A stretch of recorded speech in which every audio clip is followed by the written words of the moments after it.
Штрих-код боюнча издөө талаасына чычкандын жебесин орнотуңуз. Ал тала ачык көк түс менен жарык болгондой калат.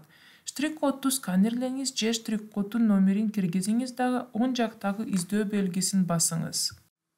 Издөөнүн жыйынтыгында бейтаптын маалыматы көрсөтүлөт. Паспорттук маалыматы жана анализ жөнүндөгү майда чүйдө маалыматы. Анализдердин жыйынтыктарынын толтуруусун карайлы. Анализ жыйынтыктарынын киргизүүсүнүн эки түрү бар.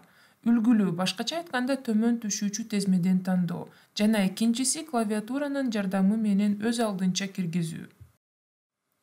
Анализдердин жыйынтыктары кантип толтурулат экендигин мисал үстүндө карайлы.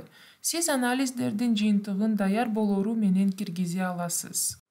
Сиз анализдердин жыйынтыгын киргизериңиз менен анализдердин тизмесинин ылдый жагындагы сактоо баскычын басыңыз.